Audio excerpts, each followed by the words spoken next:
You're looking at the Artemis II rocket and spacecraft at Launch Pad 39B at NASA's Kennedy Space Center. Teams concluded a wet dress rehearsal early this morning. Today, we'll discuss the test and next steps. Welcome and thank you for joining us today live from the Space Coast of Florida. We are joined this afternoon by several NASA managers to share more details about how the test went and what's up next. They are Amit Kshatriya, NASA Associate Administrator, Dr. Lori Glaze, Moon to Mars Program Manager, Charlie Blackwell Thompson, Artemis Launch Director, and John Honeycutt, Chair of the Artemis II Mission Management Team. We'll have some brief opening remarks, and then we'll take your questions from both those of you here in the room and on the phone. And a reminder for those on the phone, you can get into the question queue by pressing *1. And with that, we'll start with Amit. Thanks, Rachel. Thanks, everyone, for joining us, and really a big thanks to the media for helping bring the world this incredible mission. We're happy to join you as quickly as we can, coming off of the test last night. When I reflect on where we are today, I think about the team, the hands on the hardware, the countless hours of the challenges overcome, all the teamwork that has brought us to this point. I'm very, very grateful and proud of the team for doing that. I know the administrator shares that. The wet dress rehearsal we had last night was a critical milestone on the way to Artemis II. That was the reason we went to the pad, was to do this test. It allowed our teams to test all the systems required in the all-up configuration. I think it's clear, based on what we saw in real time, we're now targeting no earlier than March for Artemis II launch. The Artemis II astronauts have been released from quarantine this morning. They remain in Houston. I want to extend my deepest gratitude to every team member who worked tirelessly on the wet dress rehearsal and all the critical steps that brought us to this point. Really, I mean, it was an incredible effort from so many people to get to this point. Their dedication, expertise, and perseverance has paved the way for us to enter a new launch window. Every challenge that all of you overcame and every detail you perfected led us here, and this milestone is a testament to your incredible work. We're going to review all the data as expected. We just got off console. Charlie got off a little bit later than the rest of us, but we'll review the data, address the items we saw during the wet dress that need future work, and we'll set another series of integrated tests as we go forward, and we'll gather everything we need, and we'll update you as soon as we can. I also want to personally extend my gratitude to this team here. We're missing some of the key team members, but they did just an incredible job getting through that test last night. We had challenges throughout, but the way they managed themselves with poise and dignity and got as much data as we could while the vehicle was in the test configuration, really just a phenomenal job. So really, really grateful to them, and I'd like to hand it over to Dr. Glaze to give you the real details. Great. Thank you so much, Amit. And I'd also like to thank you all, those that are here in the room and those online. Thank you so much. You saw the image of the rocket out of the pad. Those of you that are here have been out there and seen it out there, and I can just say the excitement is just really building. You can feel it in the air when we're out here, when we're near the rocket. It really is spectacular. As Amit said, the wet dress rehearsal is an essential part on our path to flying our 4 crew members, Reed, Victor, Christina, and Jeremy, around the moon and bringing them home. I can tell you that I was conversing with our commander, Reed Wiseman, as we went through wet dress yesterday and following. I know that Amit and the administrator also spoke with the commander, and so we've been staying in constant communication so that they know where we are and that we're all together on this as we are moving forward with our plans. I'd just like to say a couple of words about the wet dress. We really did learn a lot from the Artemis I mission, and we implemented a lot of the lessons learned yesterday through wet dress. And I would say many of those were demonstrated very successfully, and then we were able to actually gain additional data as we were going through the rehearsal.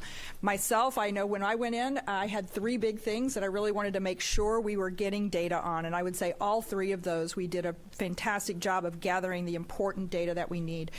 First off, everyone's aware of some of the challenges with the hydrogen tanking from Artemis I, and we had made some changes. And I would say the fact that we got to full tanking yesterday on the first try was tremendous success, and we gathered an enormous amount of data on the processes and how we want to go forward with that in the future. So I think that was a huge success for us. Another area that I was really focused on was there's the purge barrier that we do the nitrogen purge purge. We have done in the past nitrogen purge between the crew module and the LAS. And we tried something new yesterday, and I really wanted to make sure that we gathered data on how that was working. That'll inform how we perform that in the future to keep the crew and the support staff that are in the white room, keeping them safe as we load the crew. And we got a lot of data there. Fantastic. And then the third area that I was really focused on is, closing those doors, closing the hatches on the crew module and the launch abort system is a challenging process. It's very complex, a lot of steps. It's a big deal. And the more times we can practice that, the better.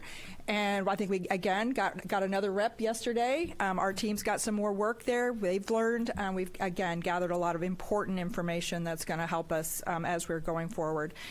Of course, we also identified some additional issues, and we will be tackling those. They tackled them last night. The team did an amazing job. I want to thank Charlie for her incredible leadership.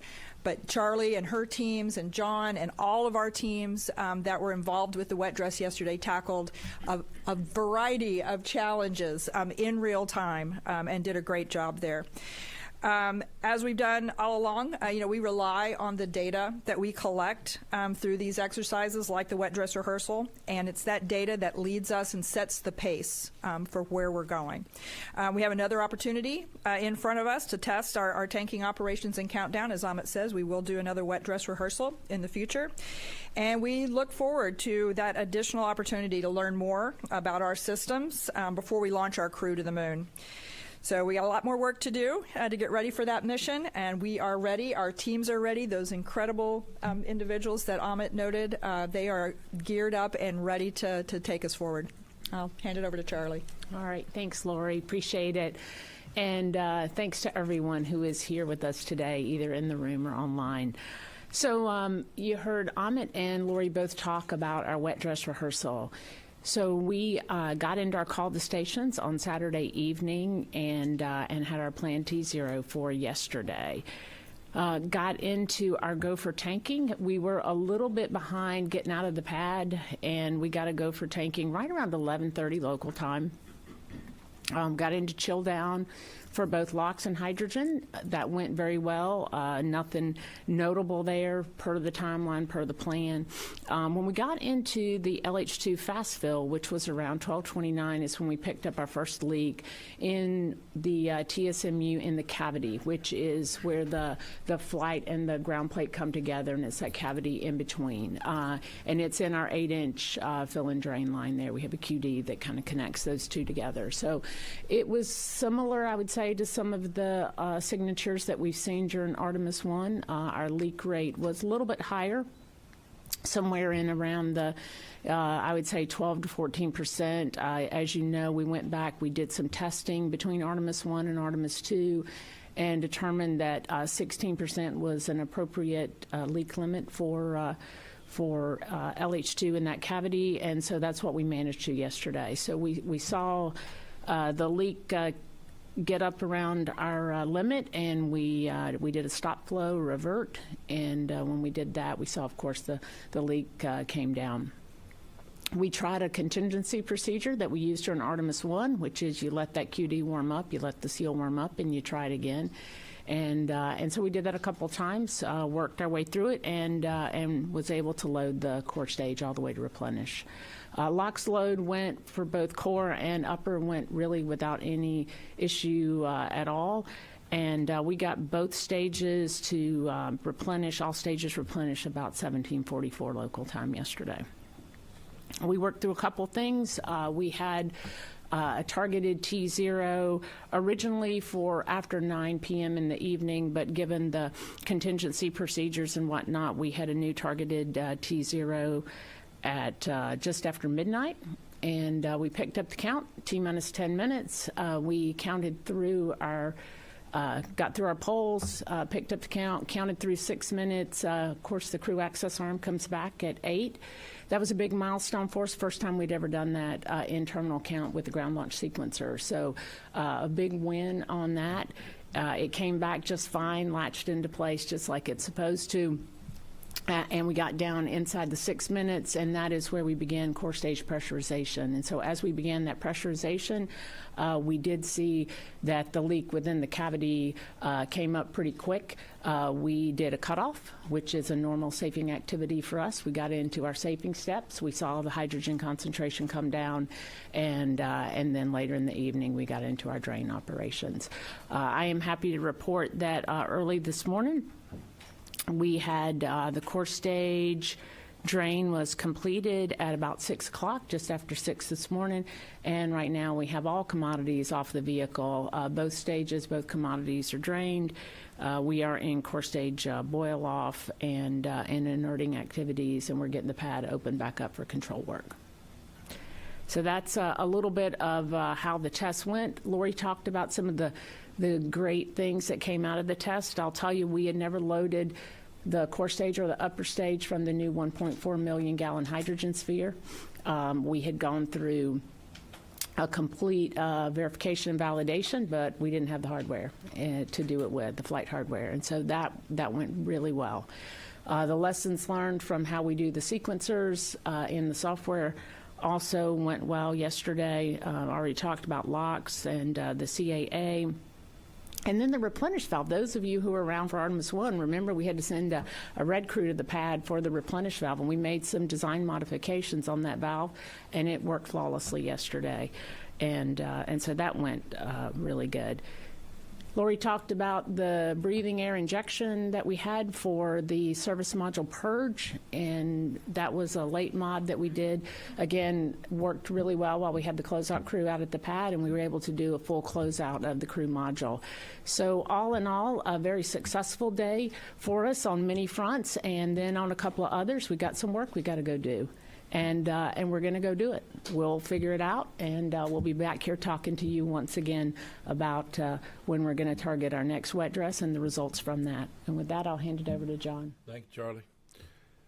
Yeah, so this is the first opportunity for us to get the integrated stack for Artemis 2 on the launch pad with all the systems working together, and see it loaded full of the oxidizer and the fuel, and get to the countdown operations.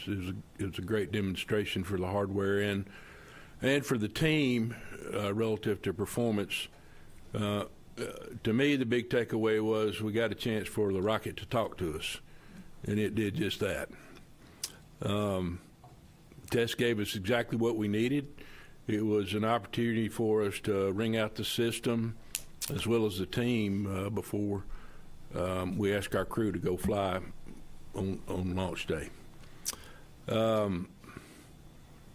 I'm always particularly proud about the rigor that our teams put into reviewing the data. They stay hungry all the time, and I've been talking to some of them on the phone this morning about looking at data and what we're looking for, and just sharing some thoughts there. Going to the MMT was in place ahead of tanking operations, providing guidance to the launch director at our planned checkpoints that included the tanking operations as well as the go for terminal count. We also provided guidance on a couple other points, which I would say were minor risk acceptance items along the way. And that's, that's the big part of what the MMT does, is provides risk assessment and approves risk or not. And finally, I'll wrap it up by saying I fully support the agency's decision and the plan we've got moving forward. Rachel, back to you. All right, it's time now for questions. We'll start here in the room, and then we have several already waiting in our question queue on the phone. Another reminder for those on the phone, you can get into the question queue with *1. And with that, let's start over here with Marcia Dunn. Hello, Marcia Dunn, Associated Press. 3 years seems like a long time, enough time to wring out any hydrogen leak problems. Why wasn't there more aggressive testing checks since Artemis 1? And sorry, I'm just losing my thought here. If you could just explain how you can still be having the same problem 3 years later. Thanks. In my old job as the course or the SLS manager, after Artemis 1 and the challenges we had with the leaks, we took a pretty aggressive approach, as Charlie mentioned, to do some component level testing with these valves and the seals, and try to understand their behavior and their tolerance for surface finish and FOD or debris or scratches or something like that, right? And so we got a good handle on that relative to how we install the flight side and the ground side interface there. But on the ground, we're pretty limited as to how much realism we can put into the test.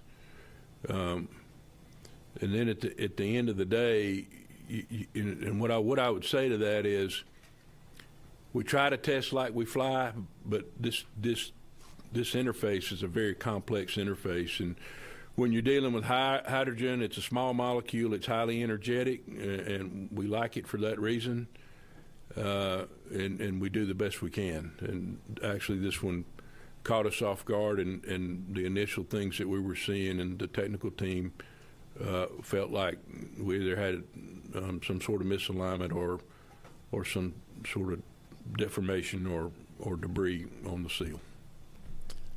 I would just add that to Marcia's point, we did make some changes, while not to the cavity itself that John was explaining, but we did make some changes to several of the hydrogen components. I talked about the replenish valve. We had a leak there. We did a design mod. It worked great. We also made some changes. If you remember from Artemis 1, we also had changes in what I would call the back of the plate, in the purge can and in the debris plate. We changed the flex hose design that comes into the back of that plate. We took the way that some of the hardware was mounted and made it hard welds into the plate. We also took off some of the things that had a cantilevered load. That was some improvements we made during Artemis 1, but we did make overall improvements to the ground side of the plate, and we did not see any hydrogen leaks there yesterday. So those two areas were things that were lessons learned from Artemis 1 that were incorporated, and they tested out really well yesterday. And it was the first chance we got to do that test in this environment. Okay, we'll go behind Marcia to Bill Harwood. Thanks very much. Bill Harwood, CBS News, with three very quick but related questions. And I know you can't answer them, but I'm going to ask them anyway. What is the earliest you think you could do another WDR? I know that's an open question. If a rollback is ultimately required for whatever reason, would that rule out the March window? And finally, if the original leak you saw during fast fill, hydrogen fast fill, has showed up on launch day, and you got the tanks filled using your technique, and you never had that problem when you pressurized the tank, would you have been good to go with the original leak, or was that we're out of here no matter what on launch day? Thanks. I'll let you answer the last one first. I'll take. So where would we have been on launch day? If we were able to use our contingency procedures and we had launch window left, and we haven't gone and done the deep dive on all the timelines to see exactly where we would have landed, but certainly if we were within our parameters for launch day, within our allowable 16%, and you had not had the issue when you pressurized during terminal count, you would have been within your launch commit criteria and certainly could have been go for launch. Yes, I'll take a couple of the other ones there. The first question about the second wet dress rehearsal. We are, a few hours off of completing the wet dress from yesterday. Our teams have a lot of data they need to assess. We need to put together what the plan is and the various tests in addition to wet dress. What else do we want to do between now and then? So there's a variety of things that need to be taken into consideration. So at this time, I don't have a date for when that will be, but we certainly will let you know as soon as it gets scheduled. I'll make sure everybody knows. I don't expect it'll take us too long to get to that point, but we are still in the process of assessing the data that we collected yesterday and developing the plan. We do believe that we do have contingency pad access now available to us, and that it appears at this point that the work that's in front of us can be conducted out at the pad, and that's what we anticipate. I don't know if you wanted to add anything to that, Charlie. So I would say a couple things, right? During Artemis 1, we found out that we can do some work on these plates at the pad. Now, I had hoped that we did not have to demonstrate that again for Artemis 2, but we showed that we can go do this work at the pad and be ready for launch. And so that's I would say the first order of business this afternoon when we're done here is for the team to start looking at what that would take and how we'd get into that configuration. Of course, as Lori said, we'll let the data drive us in terms of what the work is in that cavity. But we'll start putting that plan together today. So that's the first part is I think, yes, we can do that out at the pad. The other is that we do have contingency pad access. We developed it for a reason, and that was so that we could do our FTS reset for our clock with the range. And so we have that equipment available to us, and we have it laid into our nominal plan should we need to bridge launch periods between 17 and 18. All right, we'll go here in the front row, and then we'll go to a few on the phone. Hi, everybody. I'm James, our local reporter at Channel 6. So given that you're waiting one more month at least until launch, how's the pressure feel amongst yourselves to finally fly the crew, get them around the moon, especially considering the administration wants to land on the moon in just 2 years? Thank you. Sure. I mean, we feel the pressure to make sure that we're listening to the machine and we're doing the right thing for the crew. I would tell you that we put that pressure on ourselves to be successful, but we don't feel any schedule pressure on this particular subject, specifically for Artemis 2, other than the learnings we're going to get from flying SLS and Orion again. There's not, from the production side, there's not particular components that we're waiting on to process the Artemis 3 hardware. Of course, we're doing major development activities with the lander and the spacesuits, which are, kind of separate from these things, but the Artemis 3 core stage will be delivered to the Cape. At least the top 4 fits will be delivered here in a few months. We put eyes on the seat command and service module at the ONC. They're in TVAC testing right now. They're ready to be joined. All we have to do is append the new heat shield, which we developed and is qualified and ready to go. So that production activity is occurring separate from the launch activity for Artemis 2. However, if we do have learnings from Artemis 2, obviously we'll have to cut that into the design. And so we're just we're just doing our normal business, but cranking out hardware for the subsequent flights as we proceed with this launch. All right, we'll take a few questions from the phone before coming back here into the room, and we'll start with Jeff Faust with Space News. Hey, good afternoon. Wondering if you could provide a little bit more details about the hatch issue that you reported during closeout activities on the pad last night. Exactly what was going on, and why is the hatch closure apparently a pretty complicated, involved thing that made it one of the top priorities you wanted to check out in the wet dress? Thanks. Yeah, so I'll comment on that. So the reason we wanted to check out the hatch during the wet dress is just there is limited opportunity to go do that with the integrated vehicle. And we had an opportunity during CDDT for the first time, but the environment's a little bit different being out at the pad. And yes, it's the same hatch, closes the same way, but there's something unique and different about being out at the pad in a cryogenically fueled environment of the rocket that is underneath. And so we wanted to take that opportunity to have the closeout crew demonstrate that. In terms of the complexity of the hatches, there's 2 of them. First off, there's 2 of them to go close out. Folks that were around from Shuttle maybe remember the single hatch and the timelines associated with that. This one's a little bit different because you got to get the crew module hatch closed. You've got to get, Lori mentioned, the purge barrier out, which is it serves as kind of like the name implies, a barrier for that interstitial area, and it's multiple components that come out, and then there's just the closeout of the White Room itself. So there's just a timeline and a waterfall of work. I don't know that there's any one thing that is very complex about it. It's just the series of work. And of course, for us, we're always monitoring that work because it does contribute to how long our crew is on their back before we get to T0. All right, we'll take another one from the phone from Joey Roulette with Reuters. Hi, thanks. Questions for anyone. I just wanted to re-ask Marcia's question on why this hydrogen leak caught you guys off guard this time. As John Honeycutt said, why wasn't this detected earlier as a possible thing that could come up? And then also I just wanted to get clarity on the Orion closeout work. I know we just talked about the Orion issue, but Jared Isaacman said that additional factors included extended Orion closeout work. And so what is the work ahead on Orion? Thanks. I'll take the first part. Maybe you guys can do the Orion. Yeah, Joey, it's a good question. As we said, we test the component level, right? And we made the improvements we made from Artemis 1. I think, I don't want to get ahead of the data review, but part of I think what might be contributing to it, and we have to go inspect the seal and see if it was, what condition it's in. But, when we're mated to the tail service mast and we roll, that rollout environment is very complicated, as you can see the size of the machine there and, kind of the way in which we have to push it out to the pad. So, and while we're rolling, that interface is in communication.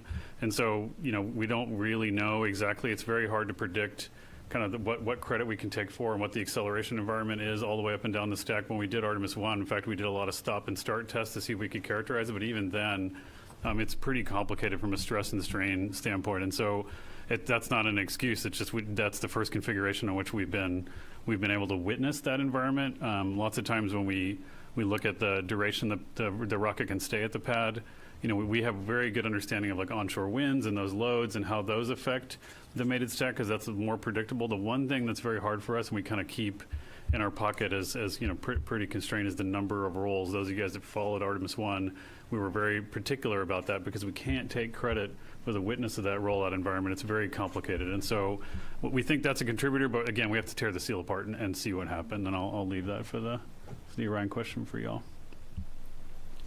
In terms of the amount of work, if I'm following the question correctly, the amount of work in Orion closeouts for where we were in wet dress, when we were essentially configured for launch, that was always part of our plan because we wanted to limit the amount of work between WDR and our earliest launch opportunity. So in terms of a lot of work within Orion, there really wasn't a whole lot left between WDR and launch. We did have some late stow and some other things, and obviously the final configuration for launch relative to some of the crew equipment. But overall, we were in I would say, very close to launch configuration yesterday. Okay, we'll take one more on the phone and then come back to this side of the room. The next question is from Eric Berger with Ars Technica. Hi, thank you very much for doing this. Earlier today, the NASA administrator said of DSLS, the flight rate is the lowest of any NASA-designed vehicle, and that should be a topic of discussion. And so I'd like to ask about that. Going back to the green run years ago, I think that this is maybe the 7th or 8th time the SLS rocket has been fueled, at least the core stage, and all of these tankings have been pretty adventurous. So I'm just wondering, given the low flight rate, do you think launching this rocket is ever going to be more than an experimental process? Thank you. I'll take that one, Eric. It's a great question. And I think, you're right. The flight rate is not, it's long. 3 years. It was brought up by Marcia earlier. That's a long time between the first test and the second all-up test. Of course, we've been testing across the board, in different configurations. This vehicle is designed to, at least our test campaign is designed to conduct these all-up tests. We do component and other level testing where we do this tank pressure testing when we machine and manufacture the test. So we do get that data.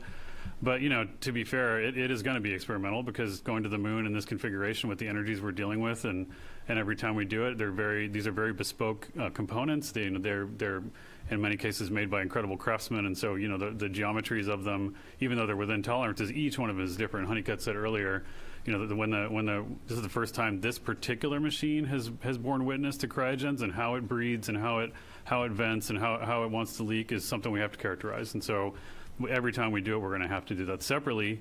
This is the configuration that we need, with the energies we need in order to achieve these near-term missions. We've been talking with the administrator, at length about this, and he's very passionate about making sure we achieve the objectives of the campaign using this, but also making sure that as we go forward, we try and get to a higher flight rate so we can get more learning, and that is exactly the approach we need, which is why we're pushing for this test for this February window, and we're going to try to, as Charlie and Lori and the guys get ready to go, get another test as quickly as we can. Okay, let's go to this side of the room. We'll start here in the front.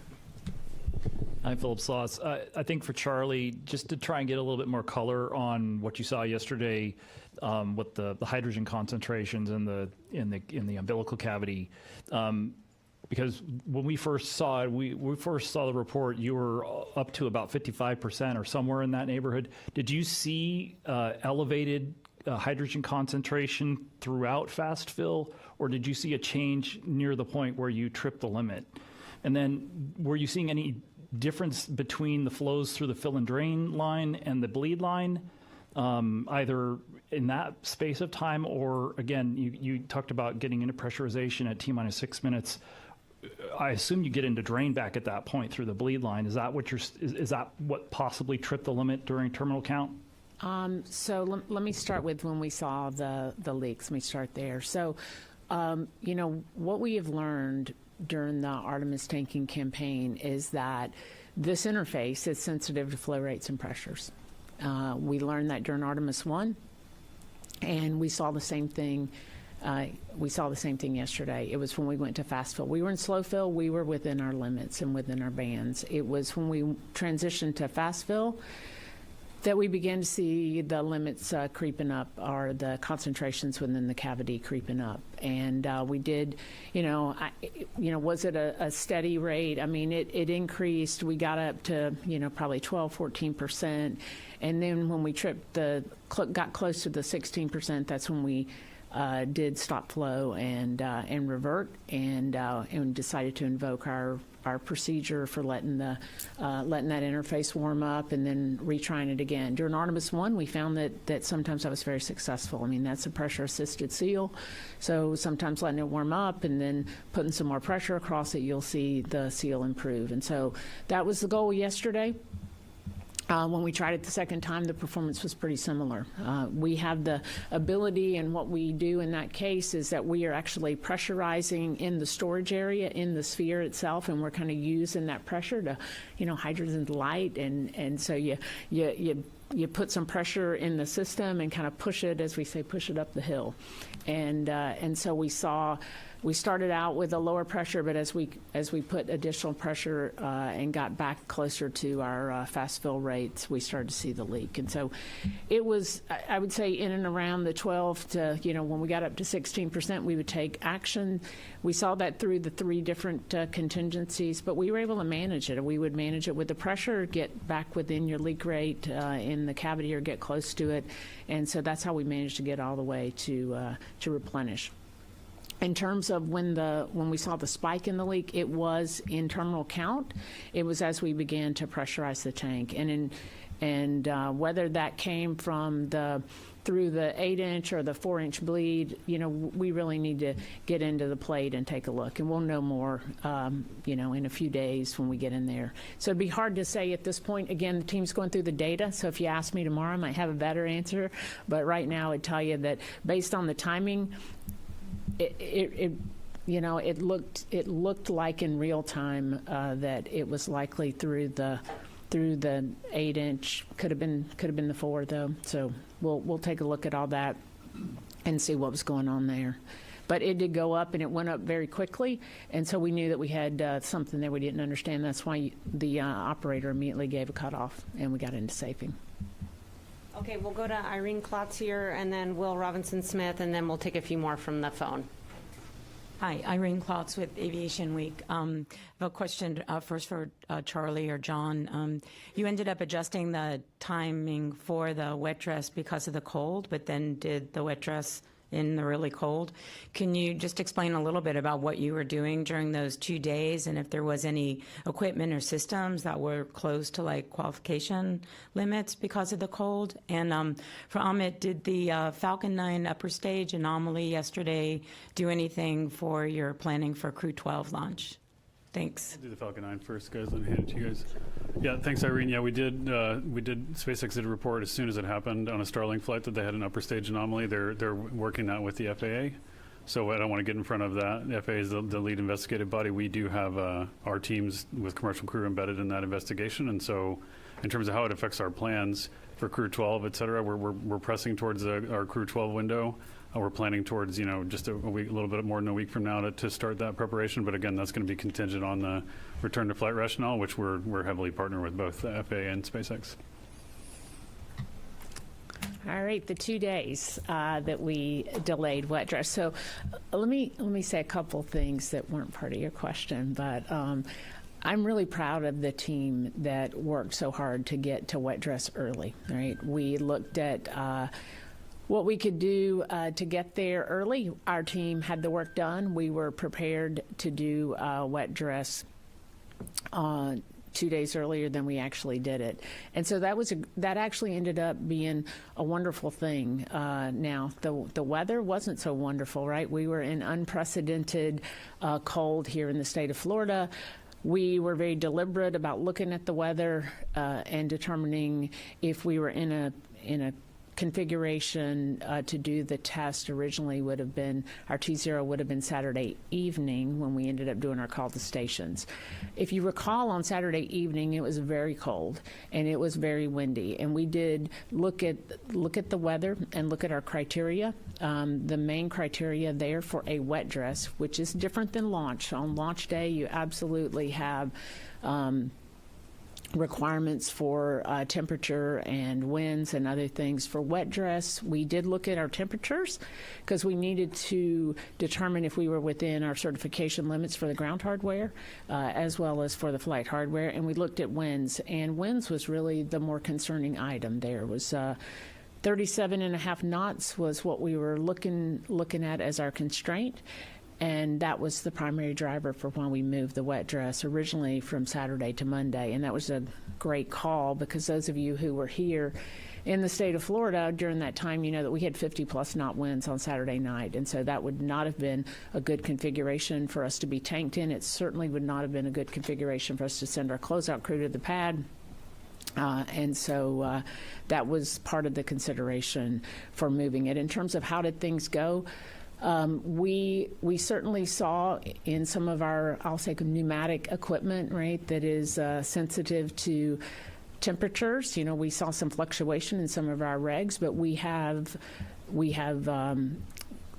as part of the configuration and part of the control on those, they have some automatic or E-reg control that accounts for changes in temperature and pressure. And so we were able to manage all of that. There wasn't anything significant that I would say came out of yesterday other than, activation of some heaters and those types of things. In terms of protecting the vehicle, we had purge go into the aft skirts during the, during the cold weather period.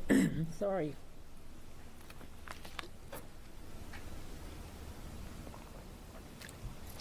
Sorry about that. We had purge go into the vehicle. We had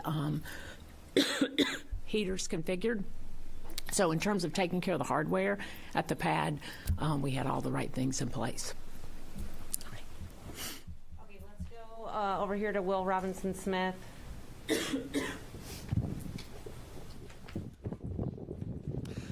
Hi, Will Robinson-Smith with Spaceflight Now. Thank you for taking the time to talk with us. A question first to Charlie and then a second to Amit. For Charlie, in the blog post that came out sort of summarizing wet dress yesterday, it mentioned that there were troubleshooting issues regarding to audio comms across the ground teams that have been present for the past few weeks, including during WDR. Can you characterize what those were, and are they the same or different than what we're seeing during CDDT in the VAB? And then for Amit, as you're looking towards the future of SLS, bringing in the exploration upper stage, I know the green run is coming up for that in the somewhat near future. Can you talk about some of the planning to maybe nip some of the issues that you've had with the vehicle in the bud for that second version of SLS that's coming down the pike to hopefully make the process to getting to launch a little bit easier? Thanks. You need a break. Yeah, you go ahead and then I'll Yeah, do the sure. No, comment. it's good. We're looking at the production there for what we're doing at Stennis and how to make those tests more efficient. In fact, we came up with a unique nozzle config so we can do sea level testing of the vacuum engines to make that a little bit better. We'll see how that works. But across the board, we're trying to learn manufacturing fabrication techniques to make that more quick too. I mean, these are big circumferential welds. The diameter is pretty large. We're using a slightly thinner material because we're very mass sensitive there, and so we're learning those things both at Michoud and we're configuring the rigs at Stennis. But I mean, as we go, as we learn every core stage, and is a little bit different, right? As was pointed out earlier, it's an experimental vehicle, and just I'm reminded again, for almost 4 days and 40 years from Challenger, nobody sitting in one of these chairs needs to be calling any of these vehicles operational. So, Charlie. Yeah, so the COM issue that I believe you're referring to is a few days before wet dress, and I forget now exactly how many, but we had a significant COM outage in LC-39 with the ground communication system, and that's the OIS loops that we use to communicate across our teams, both here at Kennedy and then back to our support centers across the country. And so we ended up calling in, I'll say, a suite of experts to go look at what might be causing that outage, and it really ended up being I'll say, a series of events that had happened, and it was within the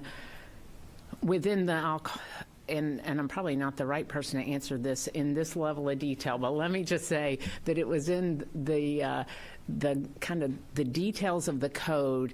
It was an edge case where you had a series of events that had to line up just perfect, and they did, and it ended up taking out one of our LC-39 communication servers. So the team did a great job, pulled in a lot of experts, including the supplier of this equipment and NASA experts from across the country. They did a deep dive on all of this, were able to diagnose the root cause right away, put a series of workarounds in place, and I'm happy to report that the COM worked fine during the wet dress rehearsal. And wet dress and launch are a great test case, because if you think about, when you're doing a single test, you might have a handful, maybe you got 30, 40 users, but on wet dress day, you've got centers across the country. We're all tied together. You've got hundreds, maybe thousands of users. So there's a big load on the system, and it worked really well. So the team did a great job resolving that issue. Okay, we'll go back to the phone bridge, and we'll take a question from Micah Maidenberg with the Wall Street Journal. Hey, thanks, Rachel. Maybe for Charlie or John, could you talk about some of the top items the team did not get to practice with the rehearsal stopping when it did? And do you actually need to get closer to or hit that 33-second mark during a rehearsal before an actual launch? Thanks a lot. Maybe it's a good honeycut question. I'll take it. So what are the things that we didn't get to do yesterday that we wanted to do? Well, let's talk about the things that we did. So we loaded the core stage and the upper stage with hydrogen, got to replenish. We loaded LOX, upper stage and core, got to replenish. What are the things we didn't do? We wanted to get through terminal count. We wanted to get inside of terminal count. We wanted to hold, and we wanted to verify our 3-minute hold capability, which is that you've got all of your cryoprop systems in a launch-ready state, and you can hold them there for up to 3 minutes. And we wanted to demonstrate that capability. We wanted to demonstrate a recycle, which is we would go down, have a planned cutoff in the countdown, come back and retarget a new T0 and be able to demonstrate that within the launch window. Didn't get a chance to do that. And then we would come down, do the handoff to ALS, and then cut off shortly thereafter. So I would say those are probably the three things that we had intended to do yesterday that we did not get an opportunity to do. And we'll target doing those in the next wet dress.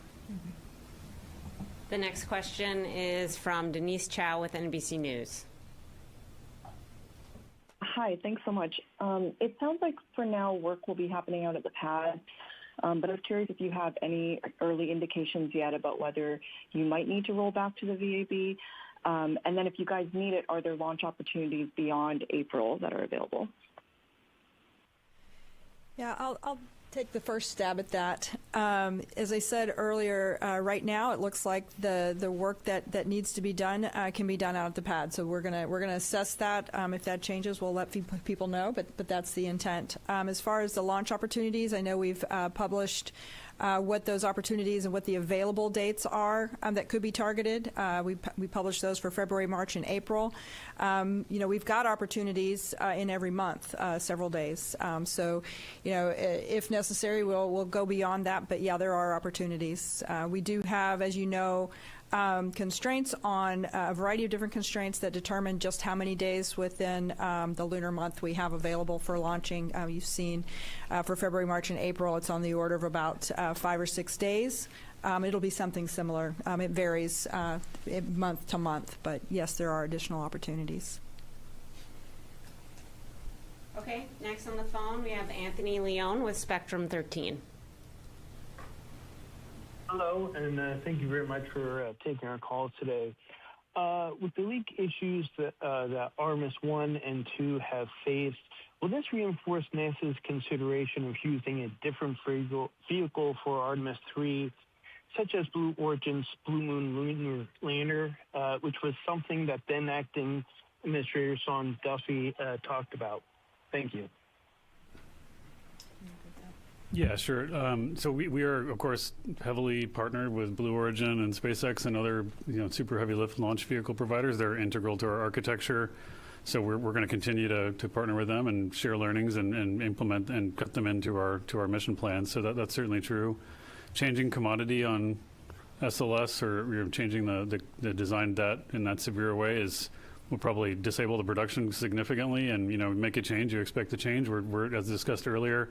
It's hard enough for us to get into a flight-like configuration in a lot of these tests, and so now putting a big design square wave into it, I'm not sure would have the value that we'd expect. What we really want to do is let industry innovate on their own machines, and then when they're ready to support our missions, we'll cut them into the architecture and use them as we need to. Okay, next on the phone we have Marcia Smith with Space Policy Online. Thanks so much. Could you tell us how long you can keep the stack out at the pad? And I seem to recall that on Artemis 1, one of the factors was you needed to change the batteries on the flight termination system. Is that still an issue this time, or have you found a way around that? Sure. There are some batteries with flight termination that will need servicing, but we talked earlier about the pad access that we now have available for Artemis 2. That was a lesson learned from Artemis 1. So there are some things that we can do servicing out at the pad. I will say that we do have other batteries. For example, the inner cryogenic propulsion stage, our upper stage, that those batteries will need to be serviced at some point. And so that if we go beyond the March time window, we probably would have to roll back in order to access those batteries. That's anticipated right now. So, yeah. Did you want to add to that, Charlie? No, I think you covered it. Okay, we'll take one more on the phone and then come back into the room. Next question is from Josh Dinner with Space.com. Hi, thank you so much. Just a clarification question. You mentioned the quick disconnect. Is that the same component that caused issues with Artemis 1? And is it a piece of ground equipment that would have been refurbished or replaced after that launch? Or is it the same physical piece of hardware? So it's different hardware on the flight side. It's same. The major components are similar on the ground side. There's probably some small parts and things like that that get refreshed. Okay, we'll come back to the room here in the white sweater.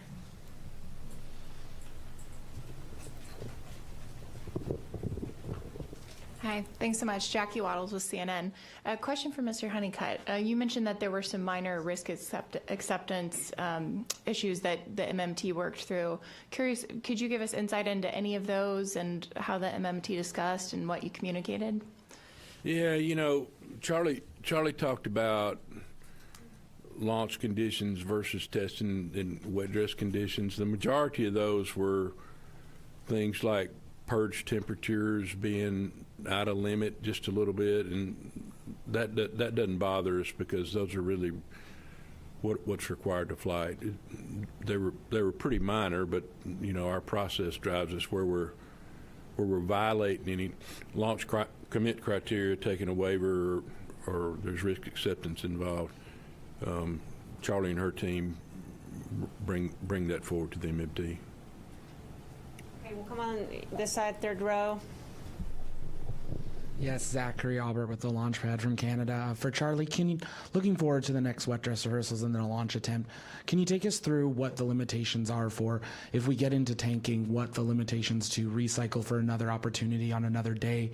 Artemis 1, I know we heard 24, 48 hours. Also, looking towards the vehicle, are there any waivers that are maybe approaching a deadline that we'd have to look at? With Artemis 1, big one was the SRBs. Are we approaching any of those cutoff timelines that we'd have to look at some sort of waiver?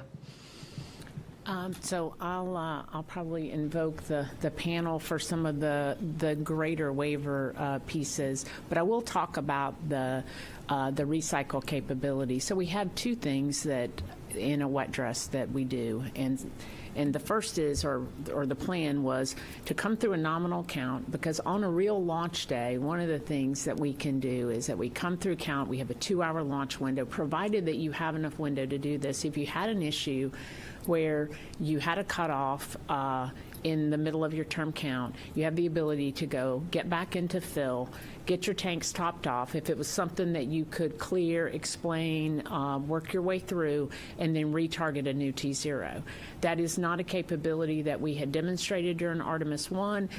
Thankfully, on Artemis 1 launch night, we came through terminal count without an issue at all and didn't need that capability. But we wanted to demonstrate. We've done it a ton of times in sims, time and time again. It's part of our normal sim cadence is to go through and do a recycle, but we've never done it with the hardware. So we wanted to demonstrate that.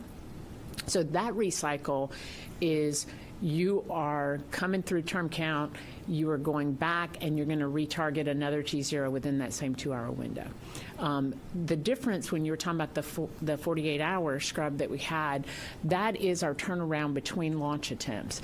And yes, we do have a very different capability this time around. And before, you know, we utilized somewhere between, depending on when you scrub, somewhere between 250,000, 300,000 gallons of hydrogen. We have losses just in boil off, and so you have to replenish that.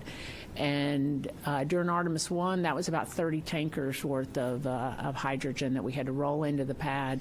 We did about 20 hours of replenishment ops, and that set us up for a 48-hour scrub turnaround. That also puts a big demand on the suppliers, so that's a tough turn for really everyone involved. So we built the new 1.4 million gallon hydrogen sphere. Again, first time we'd ever used it.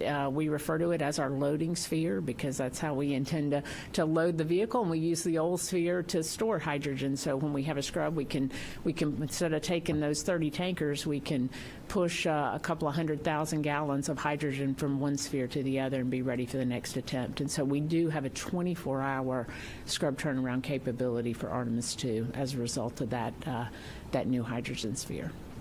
Yeah, probably the biggest one you mentioned was the booster. So the booster office does a really good job of staying way ahead of us on when our need is and doing their assessments. So for the near term, we're still good. If we start seeing where we may bump up against that, they'll go reassess. But those assessments have all been positive to date. Some of the other areas you've already heard about, batteries, and then soft good. The Moon to Mars Enterprise does a great job tracking all those life limit items. So I don't see any concern out there right now. Specifically, I think the cast life is good till 28 on the boosters, I think, for this pair, and then Slump, you worry about slump, just propellant grain migration, but we can measure that as we go, so we can actually take a witness and see if we're getting any migration. We're not seeing any of that right now. A handful of other things on the vehicle, on the spacecraft, like the active, the scrubbing capability of the sorbent material and the CO2 beds is also something we watch, but we've checked that through the middle of 27, so we got a lot of margin there. We'll go back to the phone bridge to the next question from Alicia Sowers with Mashable. Hi, thanks for taking my question. My initial question was going to be about those ground communication dropouts, but since that's already been answered, I was wondering, just sitting at the pad while this work is being completed, is there increased risk of damage to hardware and electronics on SLS through, exposure to these extreme temperatures and, weather elements? Take a shot and I'll hand it over to John. So one of the things about having space hardware is, that tank is rated for hydrogen at minus 423 degrees. So when you stack that up against a local forecast of 25 to 27, there's certainly things we take into account as it relates to fly-in. But sitting out at the pad, it's in pretty good shape, especially with the purges on the vehicle. So I think that's, I don't know if you have anything. Yeah, I mean, when we go through our testing and certification processes, we account for all the conditions that we could experience out at the pad, and even back for Artemis 1, when we had the high winds from the threat of the hurricane coming through, we did the assessment and we said, hey, it's safer to stay at the pad than just take another rollback, right? Get one hurricane, right? So Yep. that'll do. We also have lighting protection. All that's we protect for. We don't do it carelessly, but I think the vehicle's pretty robust against those conditions. We'll take one last question on the phone from Paul Brinkman with Aerospace America magazine. Hi, yes. I would like, could somebody please explain in this context how the leak threshold is determined? I believe 16% was mentioned. What exactly is the risk of a leak at 16%? Why precisely the countdown was terminated in that case? I can take a shot at that, or John, if you want to add.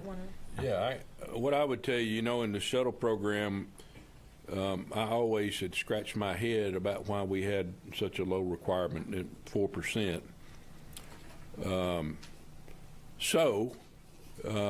We challenged the team to go back and do testing relative to that. These small volumes, I think it helps you to understand where we have these leaks. They're purged. They do have a vent coming out of them. Obviously, at somewhere the leak's concentration's 100%, but when you get a leak, it mixes with the purge and then it vents to atmosphere.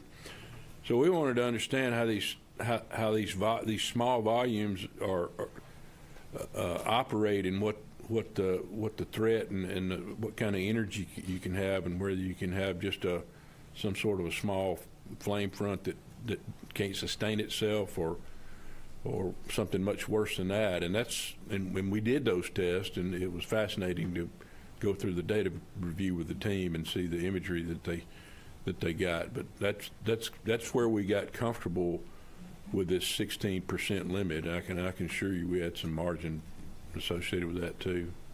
If you got something else, go ahead. I was just going to say, we were really fortunate that one of the things that the SLS program, they came up with a test campaign that actually looked at that cavity, the characteristics of the cavity, the purge in the cavity, and introduced, and this was with an outside test agency, that introduced hydrogen to see when you could actually get it to ignite. And at 16%, you could not, and that's what the limits were based on. It was based on test data.